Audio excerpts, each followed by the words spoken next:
ಮಾಡಬೇಕಾದ್ರೆ ಎಲ್ಲ ಕ್ವಶನ್ಸನ್ನು ಎಕ್ಸ್ಪ್ಲೇನ್ ಮಾಡಿರ್ತೀವಿ. ನಿಮಗೆ ಯಾವ್ದು ಅರ್ಥ ಆಗಿರುತ್ತೆ ಅದರಲ್ಲಿ ಆದಷ್ಟು ಜಾಸ್ತಿ ವರ್ಕ್ ಮಾಡ್ಕೊಳ್ಳಿ. ನಿಮ್ಗೆ ಅರ್ಥವಾಗಿರೋದನ್ನ ವರ್ಕ್ ಮಾಡ್ಕೊಳ್ಳಿ. ಕೋವಿಡ್ ಟೈಮ್ ಆಗಿರೋದ್ರಿಂದ ಮನೆಯಲ್ಲೇ ಕೂತ್ಕೊಂಡು ಓದಿ. ಈ ಮಾಡಲ್ ಪೇಪರನ್ನು ನಾವೇನು ಡಿಸ್ಕಸ್ ಮಾಡ್ತೀವಿ, ಒಂದು 3 ಮಾಡಲ್ ಪೇಪರ್, ಅಟ್ಲೀಸ್ಟ್ 3 ಮಾಡಲ್ ಪೇಪರ್ ನಿಮ್ಮ ಪಕ್ಕ ಇದೆಯಾ ಅಂದರೆ ನೀನು ವಾಲಂಟ್ರಿಯಾಗಿ ಒಂದು ಮಾಡಲ್ ಪೇಪರನ್ನ ನೀನು ಟ್ರೈ ಮಾಡು. ಅದರಲ್ಲಿ ಯಾವ ಕ್ವಶನ್ಸ್ ಬರಲ್ಲ ಅದನ್ನು ಒಂದು 3 times 4 times ರಿಪೀಟೆಡಾಗಿ ವರ್ಕ್ ಮಾಡು. ನಿನಗೆ ಯಾವ್ದು ಬರೋಲ್ಲ ಅದನ್ನು 3 times 4 times ವರ್ಕ್ ಮಾಡು. ಆಟೋಮೆಟಿಕಲಿ ಅರ್ಥ ಆಗುತ್ತೆ. ಓಕೆ, ಈಗ ನಾನು ಫಸ್ಟ್ ಮಾಡಲ್ ಪೇಪರಲ್ಲಿ 20 ಕ್ವಶನ್ಸ್ ಆಗಿದೆ. ಈಗ 21ನೇ question. Find a vector of magnitude 8 units in the direction of vector a given vector a is equal to 5i cap minus j cap plus 2k cap. Find a vector of magnitude 8 units ಅಂದಾಗ first we can find out a cap. A cap is a unit vector in the direction of the vector a. What is the formula of the unit vector a is equal to ಅಂದರೆ vector a divided by ಇದರ magnitude of the vector a.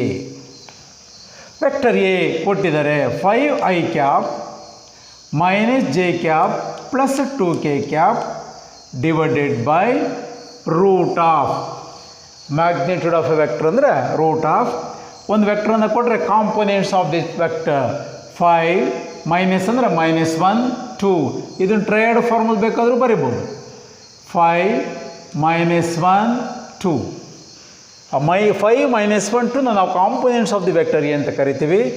Magnitude of the vector ಅಂದರೆ ಇದು 5 square 25, ಇಲ್ಲಿ minus ಬರಿಬಾರ್ದು, plus minus is ಜಲ್ದಿ but -1 square 1 plus 2 square 4.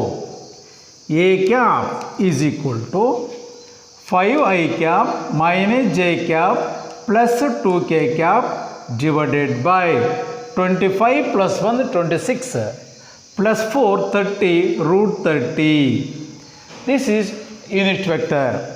ಹಾಗೆ ಇದನ್ನು ಬೇಕಾದ್ರೆ ನೀವು a cap is equal to root 30 ನ 1/√30 into 5i cap minus j cap plus 2k cap.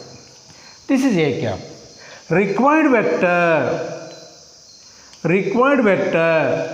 8a cap is equal to 1/√30 into 5i cap minus j cap plus 2k cap. This is the answer. ಸ್ಟೆಪ್ಸನ್ನು ನೀಟಾಗಿ ಅಕ್ಷರಗಳು ನೀಟಾಗಿ ಬರೀಬೇಕು. ಎರಾಟಿಕ್ಕಾಗಿ ಓಡಾಕೋದು ಹಿಂಗೆಲ್ಲ erratic ಮಾಡಬಾರ್ದು, discipline ಆಗಿರಲಿ. Okay, ನೀವು number of problems work ಮಾಡೋಕ್ಕೋಸ್ಕರ ಈಗ 21ನೇ question find a vector of magnitude 8 units ಅಂತ ಇದೆ. 8 ಬದಲು ನೀವು 2 3 4 ಚೇಂಜ್ ಮಾಡ್ಕೊಳ್ಳಿ, ವೆಕ್ಟರ್ ಎ ಚೇಂಜ್ ಮಾಡ್ಕೊಳ್ಳಿ. ವರ್ಕೌಟ್ ಮಾಡೋಕ್ಕೋಸ್ಕರ ನಂಬರ್ ಆಫ್ ಪ್ರಾಬ್ಲಮ್ಸನ್ನು ಒಂದು ಪ್ರಾಬ್ಲಮ್ ಮಾಡಿದ್ದೀವಿ ಅಂದರೆ ಅದಕ್ಕೆ ರಿಲೇಟೆಡಾಗಿ ಒಂದು 5 ಪ್ರಾಬ್ಲಮ್ಸನ್ನು ವರ್ಕ್ ಮಾಡಿ, ಅವಾಗ ನಿಮಗೆ ಪ್ರಾಕ್ಟೀಸ್ ಆಗುತ್ತೆ. ಓಕೆ, ನೆಕ್ಸ್ಟ್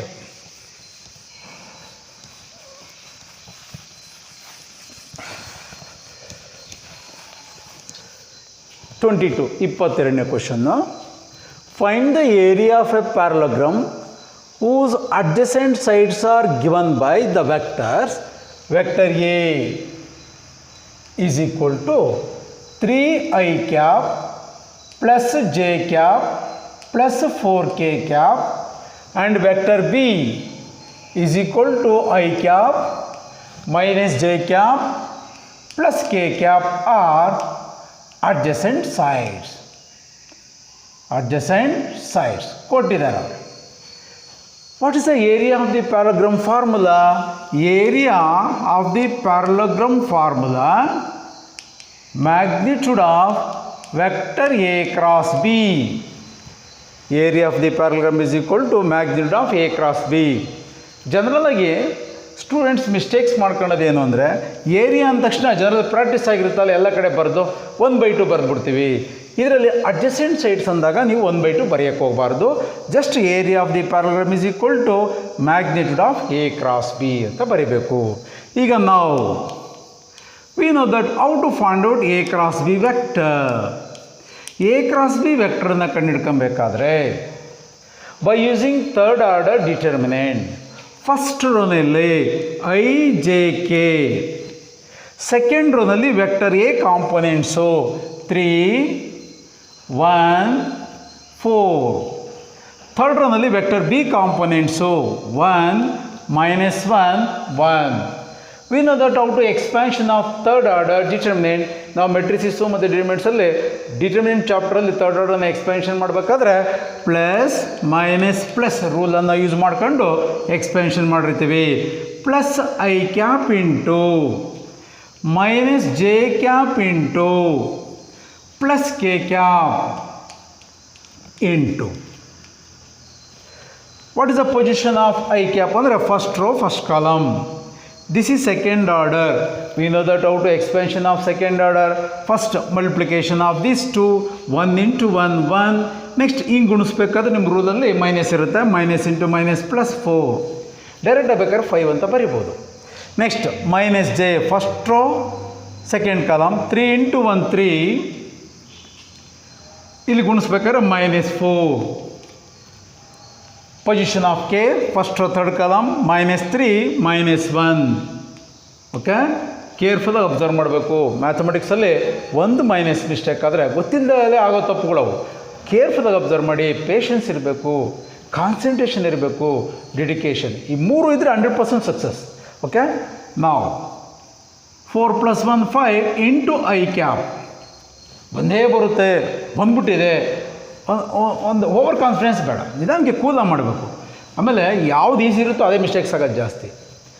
3 - 4 -1, ಇಲ್ಲಿ ಆಲ್ರೆಡಿ ಮೈನಸ್ ಇದೆ, ಪ್ಲಸ್ ಜೆ ಕ್ಯಾಪ್. -3 -1 -4, ಕೆಲವು ಸರಿ +4 ಅಂದ್ಬಿಡ್ತೀರಿ, ತಪ್ಪಾಗುತ್ತೆ. -4k. This is A × B vector. ನಾವು required area of the parallelogram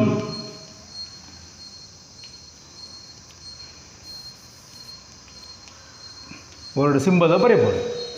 is equal to magnitude of vector A × B is equal to root of A × B is a vector. ಅದಕ್ಕೆ magnitude already ನಾವು previous ಪ್ರಾಬ್ಲಮ್ಸಲ್ಲೂ ಗೊತ್ತಾಯಿತು. 5² 25, component here 1² 1, ಇಲ್ಲಿ minus ಇದೆ ಅಂತ minus ಬರೀಬಾರ್ದು. -4² 16, that is equal to 25 + 1 26, 26 + 16 42, root 42 square units. Okay, calculator ಇರುತ್ತೆ, simple calculator ಅದು ಇರೋದ್ರಿಂದ ಕ್ಯಾಲ್ಕುಲೇಷನ್ ನೀಟಾಗಿ ಮಾಡಿ. ಓಕೆ, 6 1 7, 12ಕ್ಕೆ 2 1 2 4, ರೂಟ್ 42 ಸ್ಕ್ವಯರ್ ಯೂನಿಟ್ಸ್. ಈ ಥರ ನೀವು ಒಂದು 2-3 ಪ್ರಾಬ್ಲಮ್ಸ್ ವರ್ಕೌಟ್ ಮಾಡೋಕ್ಕೋಸ್ಕರ find the area of a parallelogram whose adjacent sides are given by the vectors. Vector A ನೀನೇ ಓನಾಗಿ ಒಂದು ವೆಕ್ಟರ್ ಹಾಕ್ಯೋ, ಬಿ ವೆಕ್ಟರ್ ಓನಾಗಿ ಒಂದು ಬರ್ಕೋ, ಪ್ರಾಬ್ಲಮ್ಸ್ ಮಾಡೋಕ್ಕೋಸ್ಕರ. ಓಕೆ, ಒಂದು 3 times 4 ಪ್ರಾಬ್ಲಮ್ಸ್ ಮಾಡಿ ವರ್ಕೌಟ್ ಆಗುತ್ತೆ. ಅಟ್ ದ ಸೇಮ್ ಟೈಮ್ ಇದೇ ಪ್ರಾಬ್ಲಮ್ಗೆ find the area of a parallelogram whose diagonals ಅಂತ ಕೊಟ್ಟರೆ, ಡಯಾಗನಲ್ಸ್ ಅಂತ ಕೊಟ್ಟರೆ area of the parallelogram whose diagonals ಅಂತ ಕೊಟ್ಟರೆ ½ into magnitude of A × B. ಅದು ಒಂದು ಪ್ರಾಬ್ಲಮ್ ವರ್ಕೌಟ್ ಮಾಡು. ಡಯಾಗನಲ್ಸ್ ಅಂತ ಕೊಟ್ಟಾಗ ಮ್ಯಾಗ್ನಿಟ್ಯೂಡ್ ಆಫ್ A × B ಜೊತೆಗೆ ಇಲ್ಲಿ 1/2 into magnitude of A × B. ಅಲ್ಲಿಗೆ ಅಟ್ ಎ ಟೈಮಲ್ಲಿ 2-3 ಪ್ರಾಬ್ಲಮ್ಸ್ ಬಂದಂಗೆ ಆಗುತ್ತೆ. ವರ್ಕೌಟ್ ಮಾಡಿ ಮನೆಯಲ್ಲಿ. ನೆಕ್ಸ್ಟ್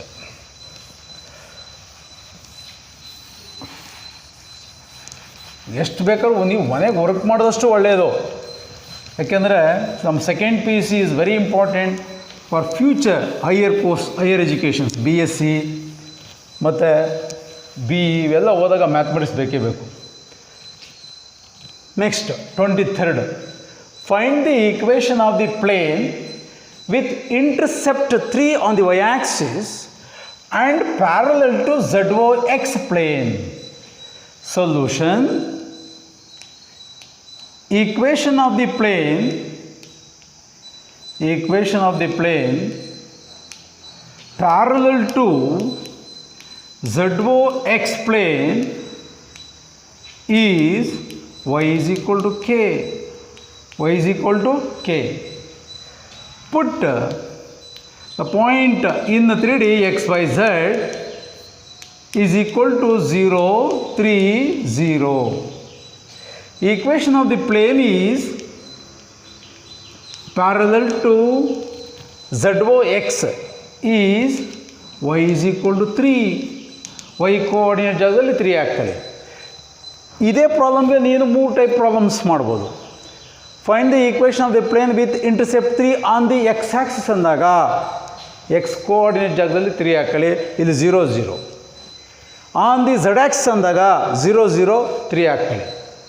ಅಲ್ಲಿಗೆ ಅಟ್ ಎ ಟೈಮಲ್ಲಿ 3 ಟೈಪ್ ಪ್ರಾಬ್ಲಮ್ಸ್ ಹಂಗೆ ಬಂದಂಗಾಯಿತು. ಆಮೇಲೆ ನೀನು ವರ್ಕೌಟ್ ಮಾಡಬೇಕಾದ್ರೆ 23rd ಪ್ರಾಬ್ಲಮ್ಗೆ ಇಂಟರ್ಸೆಪ್ಟ್ 3 ಅಂತ ಇದೆ, ಇಂಟರ್ಸೆಪ್ಟ್ 2, 5, 4 ಈ ಥರ ನಂಬರ್ ಚೇಂಜ್ ಮಾಡ್ಕೊಂಡೋಗಿ ಒಂದು 5-6 ಪ್ರಾಬ್ಲಮ್ಸ್ ವರ್ಕೌಟ್ ಮಾಡು. ಆಟೋಮೆಟಿಕಲಿ ನಿನಗೆ ಗೊತ್ತಾಗೋಗುತ್ತೆ. ಓಕೆ, ವರ್ಕ್ ಮಾಡಬೇಕು, ಒಂದ್ರ ಮೇಲೆ ಸ್ಟಿಕನ್ ಆಗಬಾರ್ದು. ಒಂದು ಪ್ರಾಬ್ಲಮ್ ಮಾಡ್ಬೇಕಾದ್ರೆ ನಾನು ಒಂದಕ್ಕೆ ರಿಲೇಟೆಡ್ಗೆ 2 or 3 ಪ್ರಾಬ್ಲಮ್ಸ್ ವರ್ಕ್ ಮಾಡಿ ಅಂತ ಹೇಳಿರ್ತೀವಿ, ನೀವು ವರ್ಕ್ ಮಾಡಿ. ನೆಕ್ಸ್ಟ್ ಸೆಕೆಂಡ್ ಪಾರ್ಟಲ್ಲಿ last question, probability question. 2 cards are drawn at random and without replacement from a pack of 52 playing cards. Find the probability that both, the word is very important, the cards are black. Now solution, let A be the event that the first drawn card is black. Card is black. ಇಲ್ಲಿ event name ತೊಗೊಬೇಕಾದ್ರೆ ಏನೇ ತೊಗೊಬೇಕು ಅಂತೇನಿಲ್ಲ. ನೀವು E1, E2 ಅಂತ ತೊಗೊಬೋದು, ಅಥವಾ X, Y ಅಂತ ತೊಗೊಬೋದು, PQ ತೊಗೊಬೋದು, ನಿಮ್ಮ ಇಷ್ಟ ಅದು. ಈಗ ನಾವು let A B the event ಅಂತ ತೊಗೊಂಡಿದ್ದೀನಿ ಅಂದರೆ ಅದೇ ಸ್ಟಿಕನ್ ಆಗಬೇಕು ಅಂತೇನಿಲ್ಲ. ಈವೆಂಟ್ E1, E2, E3 ಈ ಥರ ತೊಗೊಬೋದು, ತಪ್ಪೇನಾಗಲ್ಲ. And B be the event that the second drawn card is black. Card is black. Now there are 26 black cards. 26 black cards in the pack of 52 playing cards. Now probability of A 2 marks ಆಗಿರೋದ್ರಿಂದ simple ಆಗಿರುತ್ತೆ. probability of A 26 by 52 divide ಮಾಡಿ 26 1s 2s 1/2. probability of B given A is equal to 25 by 51. Divide ಆಗಲ್ಲ, ಎಕ್ಸಾಕ್ಟಾಗಿ ಹಂಗೆ ಇರಲಿ, decimal ಪಾಯಿಂಟ್ಗಳು. ನಾವು required probability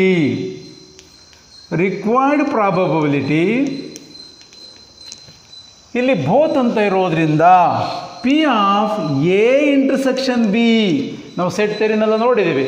both ಅಂದಾಗ ನೀವು A intersection B is equal to probability of A into probability of B given A is equal to probability of A 1/2 into probability of B given A 25 by 51. 25 into 1 25 by 51 into 2 102. Okay, next ಅಲ್ಲಿಗೆ second ಪಾರ್ಟಲ್ಲಿ up to 24 ಆಗಿದೆ. Again repeat ಮಾಡ್ತಾ ಇದ್ದೇನೆ. Any 10 4 choice ಇರುತ್ತೆ. ನಿಮ್ಗೆ ಯಾವ್ದು ಅರ್ಥವಾಗಿರುತ್ತೆ ಅದು select ಮಾಡ್ಕೊಂಡು ಅದನ್ನು ಜಾಸ್ತಿ ವರ್ಕೌಟ್ ಮಾಡಿ. ನೆಕ್ಸ್ಟ್ ಥರ್ಡ್ ಪಾರ್ಟಲ್ಲಿ again answer any 10 questions out of 4 change. 4 choice ಇರುತ್ತೆ.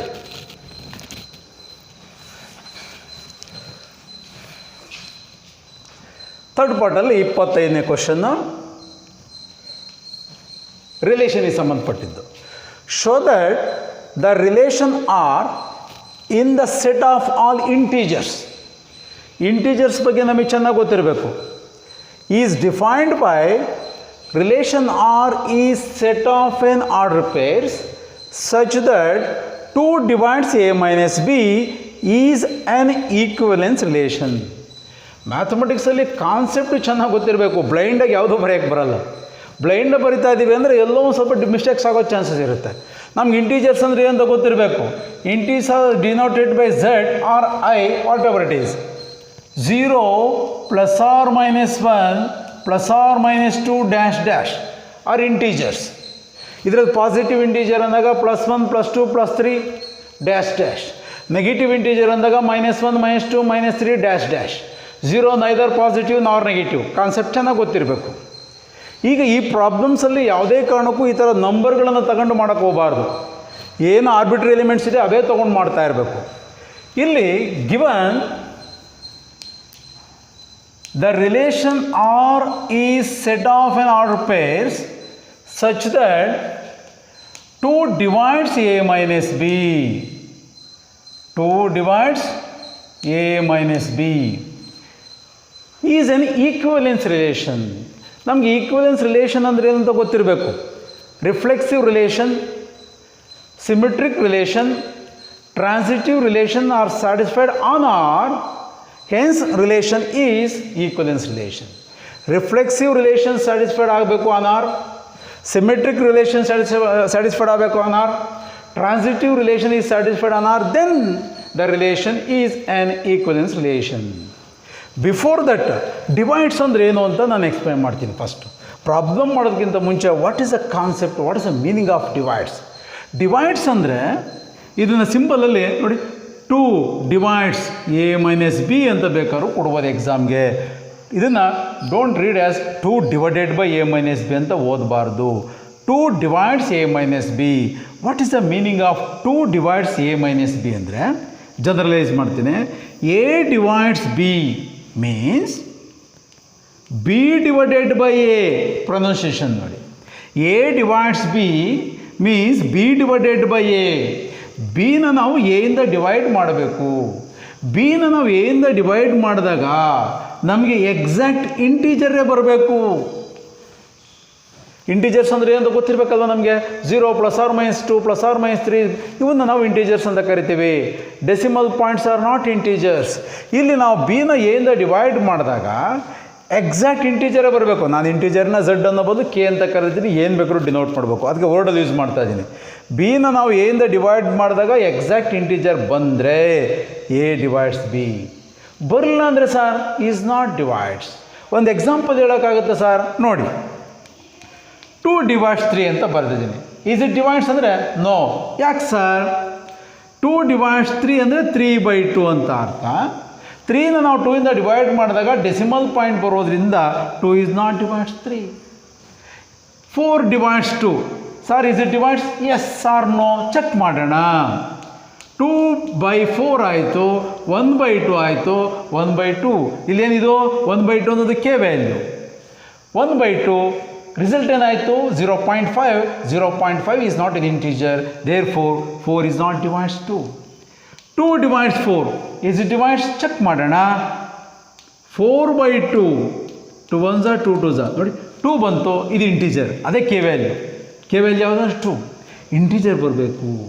ಈ ಥರ ಬಂದರೆ ನಾವು ನೋಡಿ 2 divides 4, yes is not divides, but this is divides. That is the definition concept of divides. ಈಗ ಎ ಡಿವೈಡ್ಸ್ ಬಿ ಅಂತ ಬರಿತಾ ಇದ್ದೀವಿ ಅಂದರೆ B/A = ಕೆ ಆಗಬೇಕು. ಇದನ್ನು ಇಕ್ವೇಷನ್ ಫಾರ್ಮಲ್ಲಿ ಬರೆದ್ರೆ B = A into K. B = A into K. This is the equation form of divides. ಡಿವೈಡ್ಸನ್ನು ಈಕ್ವೇಷನ್ ಫಾರ್ಮಲ್ಲಿ ಬರಿಬೋದು, ಈಕ್ವೇಷನನ್ನು ಡಿವೈಡ್ ಫಾರ್ಮಲ್ಲಿ ಬರಿಬೋದು. ನಿಮಗೆ ಇಲ್ಲಿ ಪ್ರಾಬ್ಲಮ್ ಸ್ಟಾರ್ಟ್ ಮಾಡ್ತಾ ಇದ್ದೀನಿ ಅಲ್ವಾ, ನಿಮಗೆ ಬರೆಯೋಕ್ಕೆ ಗೊತ್ತಾಗಲಿ ಅಂತ ಇದು ಈಕ್ವೇಷನ್ ಫಾರ್ಮಲ್ಲಿ ಇರೋದು ಗೊತ್ತಾ. ಇದು ಈ ಇಂಟೀಜರ್ ಕೋಎಫಿಷಿಯಂಟ್ ಏನಿರುತ್ತೆ ಎ ಇದೆ ಇಲ್ಲಿ. ದ ಕೋಎಫಿಷಿಯಂಟ್ ಆಫ್ ಕೆ ಏನಿರುತ್ತೆ ದಟ್ ಡಿವೈಡ್ಸ್ ದಿಸ್. ಅದೇ ಥರ ಒಂದು ಎಕ್ಸಾಂಪಲ್ ಹೇಳ್ತೀನಿ. Suppose C = PK. ಈ ಫಾರ್ಮಲ್ ಇದೆ ಅನ್ಕೊಳ್ಳೋಣ. How to write in divide form ಅಂದರೆ ಹಿಯರ್ P divides C. ಅದಕ್ಕೆ ಈಕ್ವೇಷನ್ ಕೊಟ್ಟರೆ ಡಿವೈಡ್ ಫಾರ್ಮಲ್ ಬರಬೇಕಾದ್ರೆ ಭಾರಿ ಕೇರ್ಫುಲ್ ಆಗಿರಬೇಕು. ಇದೇ ಕಾನ್ಸೆಪ್ಟನ್ನು ಈಗ ಅಪ್ಲೈ ಮಾಡ್ತೀನಿ. ಅಟ್ ದ ಸೇಮ್ ಟೈಮ್ ನೋಡಿ, ಒಂದು ಪ್ರಾಬ್ಲಮ್ ಮಾಡೋದು ಸುಮ್ಮನೆ ಬ್ಲೈಂಡಾಗಿ ಯಾವುದು ಬರ್ಕೊಂಡು ಹೋಗೋಲ್ಲ. ಇಂಟೀಜರ್ಸ್ ಅಂದರೆ ಅಂತ ಗೊತ್ತಿದೆ. Some of integers k1 plus k2. k1 ಅಂದರೆ ಯಾವುದೋ ಒಂದು number 1 or 2 0 0 1 2 3 -1 -2 you can take any integer. ಯಾವುದೇ ಎರಡು ಇಂಟೀಜರನ್ನು ತೊಗೊಂಡು ಆ್ಯಡ್ ಮಾಡಿದಾಗ ನಿನಗೆ ಇಂಟೀಜರೇ ಬರುತ್ತೆ. ಕಾನ್ಸೆಪ್ಟು ಲಾ. ಯಾವುದೇ ಎರಡು ಇಂಟೀಜರನ್ನು ತಗೊಂಡು ಕಳೆದಾಗ ನಿನಗೆ ಇಂಟೀಜರೇ ಬರುತ್ತೆ. ಯಾವುದೇ ಎರಡು ಇಂಟೀಜರನ್ನು ತಗೊಂಡು ಮಲ್ಟಿಪ್ಲಿಕೇಶನ್ ಮಾಡಿದಾಗ ನಿನಗೆ ಇಂಟೀಜರೇ ಬರುತ್ತೆ. ಬಟ್ ಯಾವುದೇ ಎರಡು ಇಂಟೀಜರನ್ನು ತಗೊಂಡು ಡಿವೈಡ್ ಮಾಡಿದಾಗ is not equal to integer. ನೋಡಿ, ವೆರಿ ಇಂಪಾರ್ಟೆಂಟ್. ಯಾವುದೇ ಎರಡು ಇಲ್ಲಿ ಮತ್ತೆ ನಿಮಗೆ k1/k2 is not equal to k ಅಂತ ಬರೆದ್ಬಿಟ್ಟಿದ್ದೇನೆ. ಈಗ ಸಪೋಸ್ 2 ಇಂಟೀಜರ್ 4 ಇಂಟೀಜರ್ ಡಿವೈಡ್ ಮಾಡಿದಾಗ ಎಷ್ಟು ಬಂತು? 1/2. 1/2 is not an integer. Sir 4/2 ತಗೊಂಡ್ರೆ ಆಗುತ್ತಲ್ಲ ಸರ್, ಇಂಟೀಜರ್ ಆಗುತ್ತಲ್ಲ ಸರ್. ಲಾ ಏನು ಹೇಳುತ್ತೆ? ಯಾವುದೇ ಎರಡು ಇಂಟೀಜರನ್ನು ತೊಗೊಂಡು ಡಿವೈಡ್ ಮಾಡಿದಾಗ ಎಲ್ಲ ಇಂಟೀಜರ್ಗೂ ಎಗಿಸ್ಟ್ ಆಗೋದು ಮಾತ್ರ ನಾವು ಲಾ ಅಂತ ಕರಿತೀವಿ. ಯಾವುದೇ ಎರಡು ಇಂಟೀಜರನ್ನು ತಗೊಂಡು ಕೊಡಿದಾಗ ಇಂಟೀಜರ್ ಬರುತ್ತೆ ಸರ್? 100% ಬರುತ್ತೆ. ಯಾವುದೇ ಎರಡು ಇಂಟೀಜರನ್ನು ತಗೊಂಡು ಕಳೆದಾಗ ಇಂಟೀಜರೇ ಬರುತ್ತೆ ಸರ್? ಅನುಮಾನನೇ ಇಲ್ಲ, ಬಂದೇ ಬರುತ್ತೆ. ಯಾವುದೇ ಎರಡು ಇಂಟೀಜರನ್ನು ತಗೊಂಡು ಗುಣಿಸಿದಾಗ ಇಂಟೀಜರೇ ಬರುತ್ತೆ sir? Yes. This is very important concept. ಇದನ್ನೆಲ್ಲ ನಾವು ಇಲ್ಲಿ ಅಪ್ಲೈ ಮಾಡ್ತೀವಿ. ಈಗ ಇಷ್ಟು ಕಾನ್ಸೆಪ್ಟನ್ನು ಯೂಸ್ ಮಾಡ್ಕೊಂಡು ಇಲ್ಲಿ ಬರೆಯೋಣ. ಈಗ ಈಕ್ವಿಲೆನ್ಸ್ ರಿಲೇಷನ್ ಅಂತ ಶೋ ಮಾಡಬೇಕು ಅಂದರೆ ಫಸ್ಟು ರಿಫ್ಲೆಕ್ಸಿವ್ ರಿಲೇಷನ್.